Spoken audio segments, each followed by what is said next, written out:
David K. Johnston, everybody.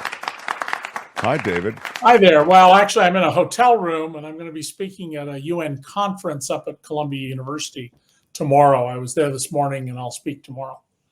What are you speaking on, sir? Inequality and the role that tax policies have in inequality. Here in America, I've written extensively about how very wealthy people often pay little or no income tax unless they're workers. If they're workers, they pay a lot. And this is a problem around the world. And of course, if we don't have revenue, then we can't invest in human capital. We don't spend enough money on education, research and development.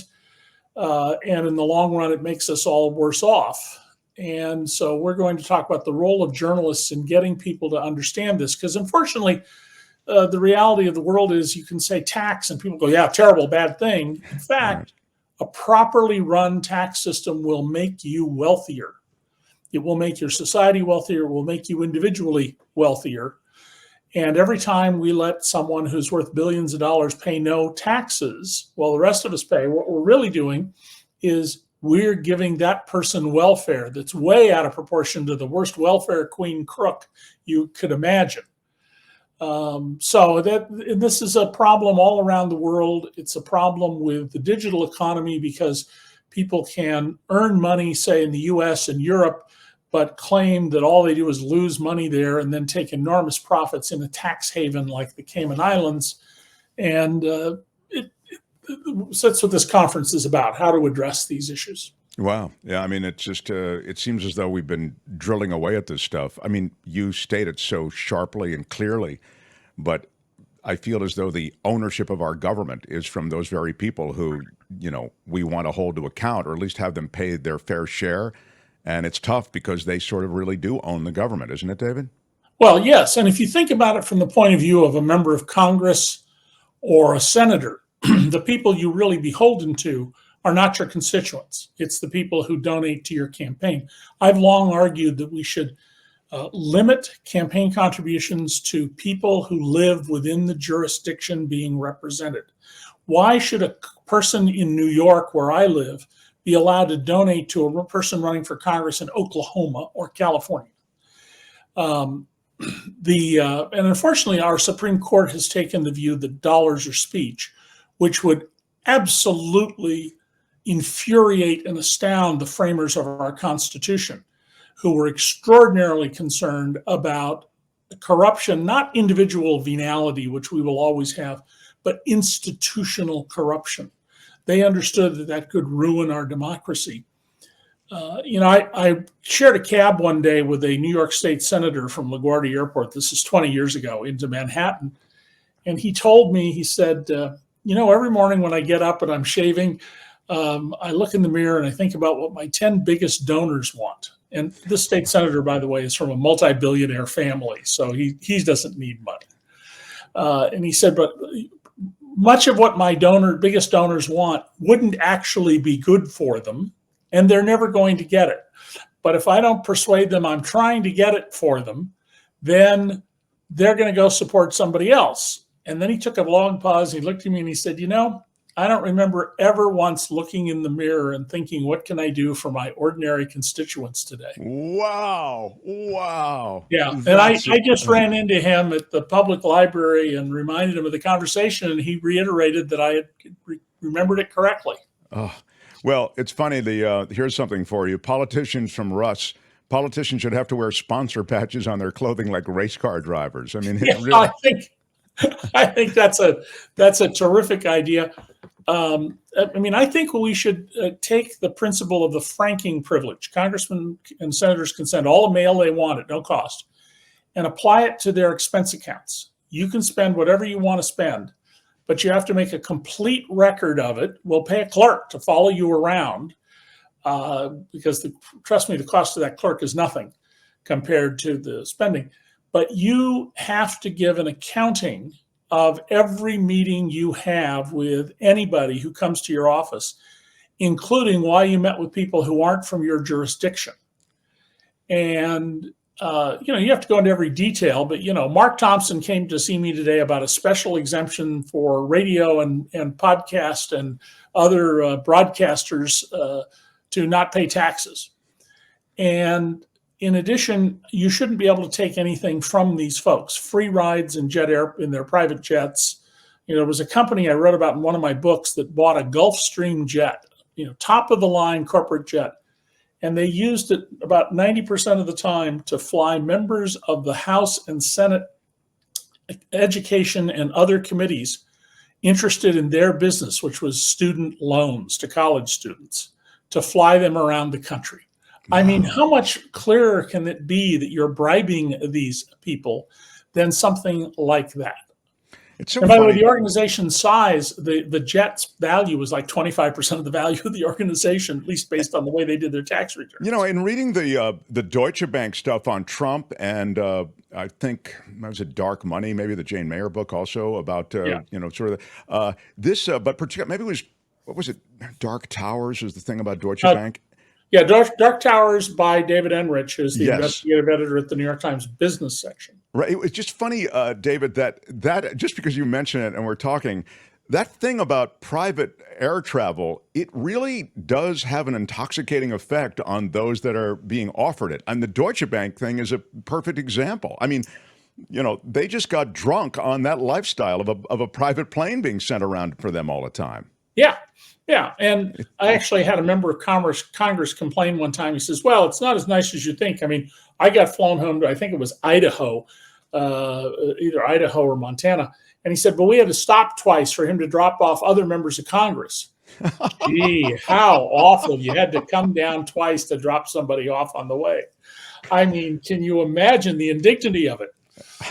It's funny. I'll just tell you this real quick. I had, what was her name? From Dynasty. She was Jackie Collins. It was Jackie Collins. Okay, her sister's on Dynasty.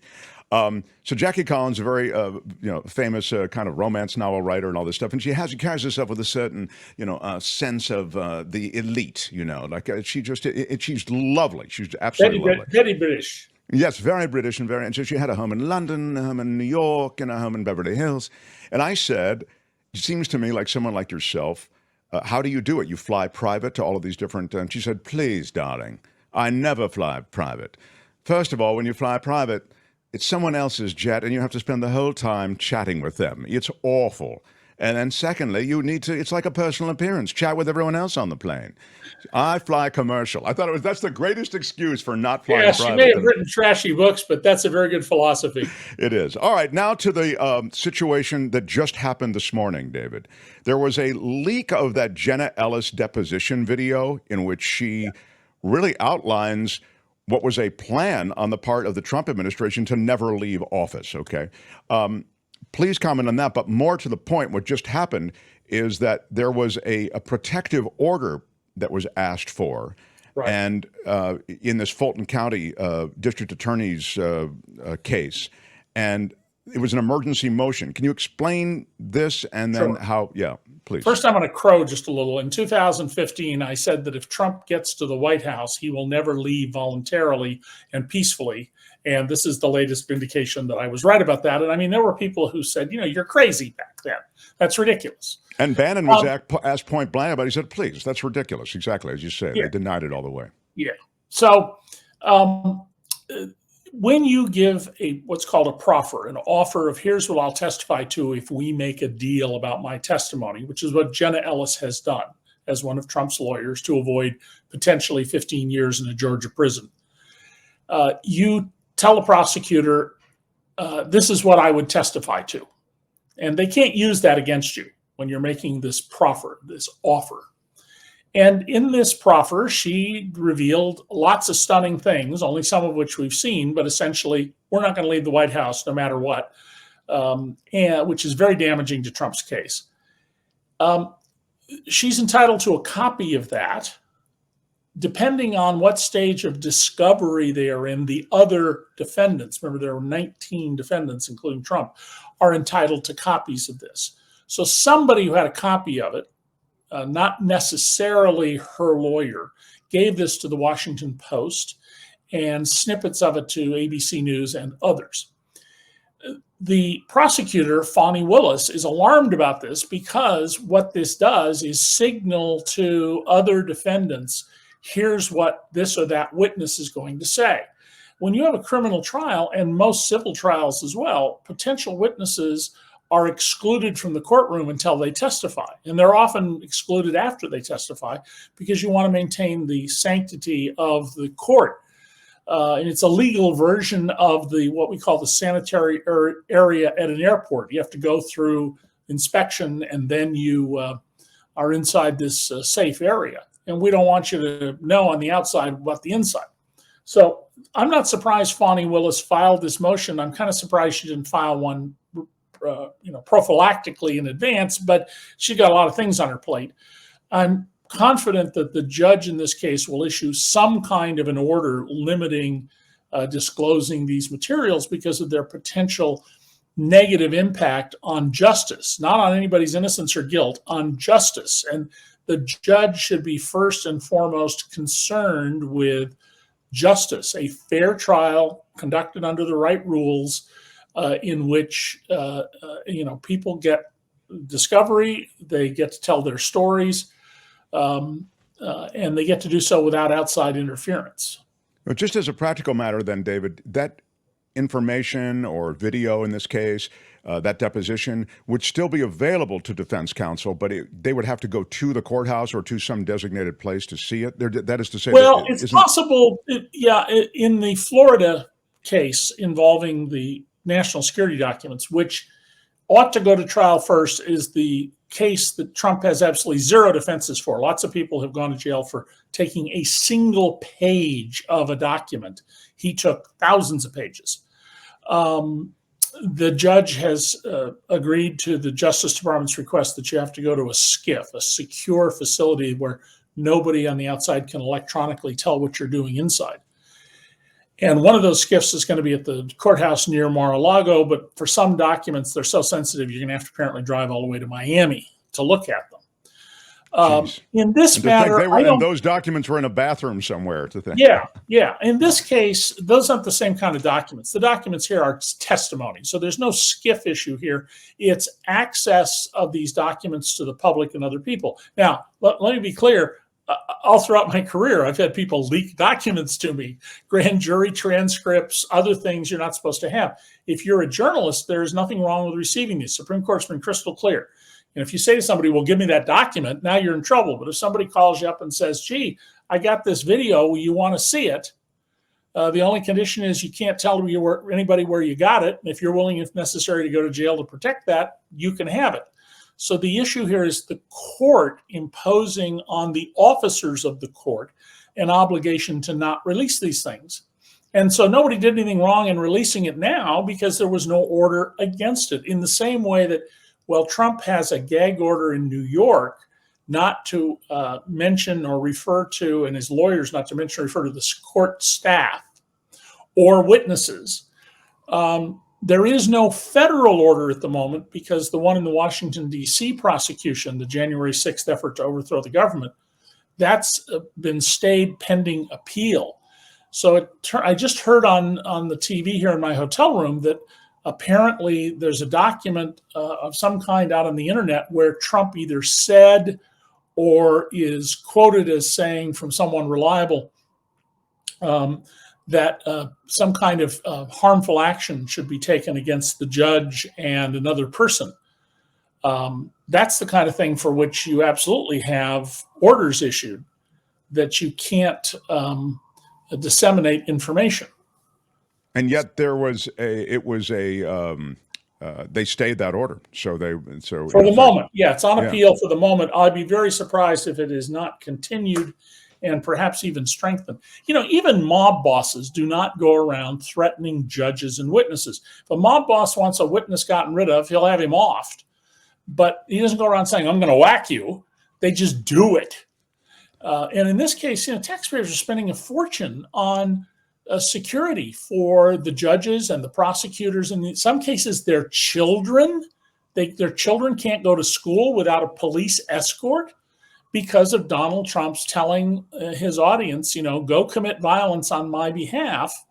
And 99.99% of people will ignore that. It's the handful of people who won't. You have to protect people's lives. Well, his most recent rhetoric, and then I want to get to the Supreme Court, and I'll let you go. But his most recent rhetoric on the stump is really right up what you're talking about. I mean, it's just an extraordinary. Here's a little audio from former President Donald Trump ramping up his inflammatory rhetoric. The threat from outside forces is far less sinister, dangerous, and grave than the threat from within. Denigrating his political opponents on the left as, quote, vermin during a Veterans Day speech in New Hampshire. We will root out the communists, Marxists, fascists, and the radical left thugs that live like vermin within the confines of our country. It's of course the Third Reich comparison and for the verbiage, et cetera, David. But that is really a call. I was telling Jim Avila, political analyst we had in the first hour, about the fact that it's just astounding when you look at how the stump speeches have changed. I mean, this is an insane, acerbic. It understates. It's toxic, that kind of language. And well, yet I'm not going to hold my breath until a Republican leader stands up and says this is not appropriate to do. Ronna McDaniel certainly won't do that. Ronna McDaniel Romney, who is the head of the Republican National Committee. Maybe Mitt Romney will speak up, although he's very cautious and strategic. But I mean, this should be just automatically disqualifying to anybody who's decent. And let's keep in mind, this is always how Donald has thought about other people. Donald has always been a racist and anti-Semite, in addition to his megalomania belief that he alone should run everything, and literally calling himself a savior. But the control on this should be Republican Party saying, no, we're not going to have anything to do with this. Now, we just had today the junior senator from Oklahoma want to get in a fist fight with a witness. He stood up, he threatened the guy, he stood up, he started to take his wedding ring off, and Bernie Sanders, much older than President Biden, put his arm out and stayed this physical assault. In a different time, there would be talk right now about expelling him from the U.S. Senate for this kind of 6th grade, 8th grade, juvenile behavior. But there isn't. And the Republican Party, sadly, we're going to see it, as I predicted also 7 or 8 years ago. It's going to come to an end if they don't separate themselves from Trump the same way the Whigs did in 1856 and were replaced by what we call the Republican Party. Yeah, we can talk more about this in the next, as the year unfolds between now and the election. I mean, but the rhetoric is just, it's astounding. Now, before I let you go, please, a moment on these. I think they're almost, it's all for show, the Supreme Court new code of ethics. I wonder if you can speak to it. I thought that one thing, I'll just mention this quickly, David. I thought the one thing that was encouraging about it was the fact that the media could draw attention to this, and that this got enough momentum from the populace that the Supreme Court felt we really need to do something, even though that something seems unenforceable. Well, I think that what's clear from this very detailed statement of ethical conduct with no enforcement mechanism is that John Glover Roberts, the Chief Justice of the United States, is very concerned. He is very much an institutionalist. He came into the court wanting to become a famous Chief Justice for changing the world. And his opinions, many of which I read, are laying out ideas and giving signals to people about, bring this kind of case, and this is the result I think I can get you. He's a very long-term strategic thinker, and he's currently only, I think, 60 years old, and he's been Chief Justice now for 15 years. He is responding, but it doesn't go nearly far enough. It's very clear that Clarence Thomas has committed felonies, and I don't say that with any hesitation at all. The forgiving of the note to Clarence Thomas for more than $250,000 by Harlan Crow is a felony by both the giver and the receiver. You can give today, right now, $17,000, so it'd be $34,000 for Crow and his wife, to any other individual. So because the Chief Justice is married, if it was this year, it'd be $68,000 without filing a gift tax return and without paying any gift tax if you've used up your what's called a unified credit, $25 million. At the time this happened, it was a much lower number. And I assure you that we will find out upon investigation that Harlan Crow used up his unified credit a long time ago. Super wealthy people like that, why would you wait? You want to give it away right away, and you can add to it if Congress adjusts it. That's a felony. There are multiple crimes there in not disclosing things. It's very clear that Justice Scalia has committed serious wrongdoing. Whether it rises to a felony, I'm not so sure. We don't have enough evidence. The Supreme Court's position that we are beyond review by anyone? No. The Constitution is very clear. The courts will operate under the rules set by the Congress. And so we're going to at least get hearings. I don't think there's enough votes to pass really tough laws, but we're going to have hearings. It'll be untenable if Chief Justice Roberts refuses subpoenas and allows justices to refuse subpoenas. I think that Sheldon Whitehouse, the senior senator from Rhode Island, who's a former prosecutor, he's going to get subpoenas. He's going to pursue this in a thoughtful but absolutely fearless and diligent way. We cannot have people who commit crimes sitting on the Supreme Court. The corruption of the Supreme Court, detailed by Sheldon Whitehouse, is you should just go back, all of you, and look on YouTube. Sheldon Whitehouse, years of digging into this. Exactly. He makes out the point: the highest court in the land has the lowest ethical standards in the land, and we have to have serious rules for justices. And that, here we have Justice Clarence Thomas, who would have made a fine traffic court judge. And I don't mean to insult traffic court judges, but that's about where I think he was properly would have been in the world. His wife has a huge financial interest in all sorts of cases and has been paid huge sums of money, hundreds of thousands of dollars. And if anybody thinks that Harlan Crow took him on all these private jet trips and on his yacht and everything else out of the goodness of his heart, you are so naive, there's no point in trying to explain this to you. Well, and it's not just her. The wife of Roberts made $10 million off of recruiting lawyers for the very firms that practice before the court. By the way, under the court rules, they've just articulated she can go right on doing that. What? Yeah, she can go right on being a recruiter of lawyers to the firms that practice before the Supreme Court, because at least as the way I read the rules, I mean, I read them pretty quickly. I didn't study them. I just read them. But it seems pretty clear to me that she can continue her business here. And that's utterly corrupt as well. Yeah. One of the things we ought to consider for the Supreme Court and all courts are more disclosure rules. Donald Trump's sister, who just died, it's tragic when anybody dies, she was as corrupt a federal judge as we have ever had in the United States. I was floored last night on TV to see Rachel Maddow and somebody else talk about, she was a respected judge. No, she wasn't. She was either not recommended or at the bottom level of recommendation from the bar. She got her appointment because Ronald Reagan owed a favor to the notorious Roy Cohn. And she was a terrible judge who, among other things, ended up mysteriously with the case of Donald Trump's very close 10-year-long business partner, the international cocaine trafficker, Joseph Wexelbaum, who, although she got rid of the case after she explained why she had to do so, he spent 18 months behind bars as one of the biggest drug kingpins in America. And the people who simply drove drugs for him in their cars, they got 20 years. Wow. What more do you need to know about how corrupt our federal judiciary can be when people like the Trumps get a judicial appointment? This is a very serious matter. We need to be very deeply concerned about the level of corruption at the U.S. Supreme Court with Clarence Thomas, Scalia, to some extent, one of the women justices who wrote a book and her staff helped with some things about the book. The travel is not an issue. The security of judges when they travel and stuff should be done, even if it's for private stuff. But they did some other stuff to help with her book. Okay, that's a relatively minor infraction.